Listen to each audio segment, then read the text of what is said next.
क्या आपने कभी सोचा है कि क्या मोक्ष पाने के लिए मरना जरूरी है? क्या सच में हमें हजारों जन्मों तक इंतजार करना होगा उस परम शांति के लिए? दुनिया कहती है काशी में मरो तो स्वर्ग मिलेगा, मगर 600 साल पहले एक फकीर ने इस पूरी धारणा को चुनौती दे दी। उन्होंने कहा, अगर जीते जी मोक्ष नहीं मिला तो मरने के बाद क्या खाक मिलेगा? आज के इस वीडियो में हम संत कबीर जी के उस क्रांतिकारी विचार की गहराई में उतरेंगे जो दावा करता है कि मोक्ष इसी जन्म में, इसी पल संभव है। तैयार हो जाइए जीवन और मृत्यु के सबसे बड़े रहस्य को सुलझाने के लिए। सत साहिब भाइयों और बहनों, जब भी मोक्ष की बात आती है, हमारे मन में वैराग्य, हिमालय की गुफाएं या मरने के बाद की किसी काल्पनिक दुनिया का चित्र उभरता है। लेकिन कबीर साहिब का दर्शन इससे बिल्कुल अलग है। कबीर जी कोई शास्त्रीय पंडित नहीं थे, वे एक अनुभववादी थे। उन्होंने जो देखा वही कहा। उनका एक प्रसिद्ध दोहा है, साधो जीवत ही करो आशा, जीवत समझे जीवत बूझे, जीवत मुक्ति निवासा। इसका सीधा मतलब है जो करना है इसी जीवन में करो। अगर जीते जी समझ नहीं आया, जीते जी मुक्ति नहीं मिली, तो मौत के बाद की गारंटी देने वाला कोई नहीं है। कबीर जी के समय में भी और आज भी मोक्ष को एक प्रोडक्ट बना दिया गया है। लोग सोचते हैं कि गंगा में नहाने से, तिलक लगाने से या किसी विशेष तीर्थ पर प्राण त्यागने से मोक्ष मिल जाएगा। कबीर जी ने इस पर कड़ा प्रहार किया। उन्होंने कहा, मन ना रंगाए, रंगाए जोगी कपड़ा। अगर मन के भीतर की गंदगी साफ नहीं हुई तो बाहर का चोला बदलने से क्या होगा? कबीर जी के अनुसार मोक्ष कोई स्थान नहीं है जैसे स्वर्ग या वैकुंठ, बल्कि मोक्ष मन की एक अवस्था है। वह अवस्था जहाँ आपका अहंकार मिट जाता है। जब तक मैं है तब तक बंधन है। कबीर जी कहते हैं, जब मैं था तब हरि नहीं, अब हरि है मैं नाही। प्रेम गली अति सांकरी, जामे दो न समाही। यानी मोक्ष का पहला कदम है अपने मैं या ईगो का विसर्जन, और यह काम इसी जन्म में, इसी शरीर के रहते करना संभव है। कबीर जी का सबसे बड़ा सिद्धांत है जीवन मुक्ति।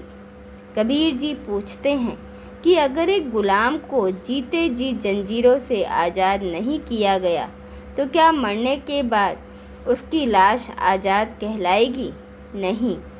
इसी तरह हम सब अपनी इच्छाओं, डरों और वासनाओं के गुलाम हैं।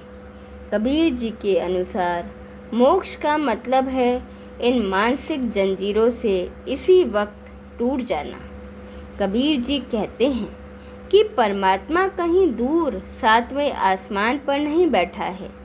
तेरा साई तुझ में है, ज्यों पुहुप में बास, कस्तूरी का मृग ज्यों, फिर ढूंढे घास। जैसे फूल में खुशबू बसी होती है, वैसे ही वो परमात्मा यानी मोक्ष की अवस्था आपके भीतर है। बस हमें अपने भीतर झांकना नहीं आता। कबीर जी ने सहज समाधि की बात की।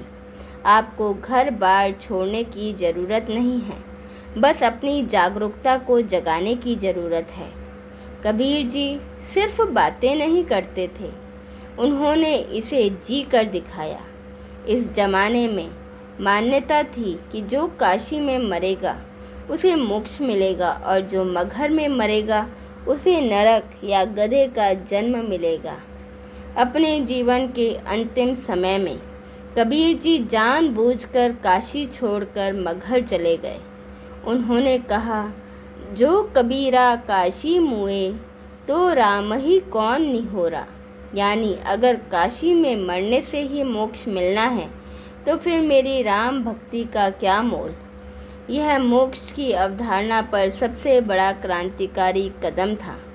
उन्होंने साबित किया कि मोक्ष स्थान पर नहीं, आपके आचरण और आपकी चेतना पर निर्भर करता है।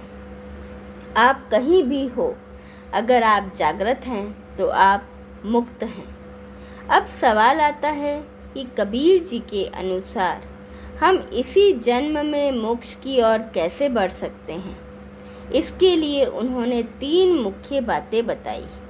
कबीर जी ने कहा, सांच बराबर तप नहीं, झूठ बराबर पाप। अपने प्रति और दुनिया के प्रति ईमानदार होना मोक्ष की पहली सीढ़ी है। बिना सही मार्गदर्शन के हम अपने ही मन के जाल में उलझे रहते हैं। गुरु बिन ज्ञान न उपजे, गुरु बिन मिले न मोक्ष। यहाँ गुरु का अर्थ कोई देहधारी व्यक्ति मात्र नहीं, बल्कि वो शब्द या बोध है जो आपको अंधकार से निकाले। कबीर जी ने सुरती शब्द योग पर जोर दिया। अपनी आती जाती सांसों के प्रति सजग होना और उस अनाम सत्ता से जुड़ना ही मोक्ष का अभ्यास है। तो क्या एक ही जन्म में मोक्ष संभव है?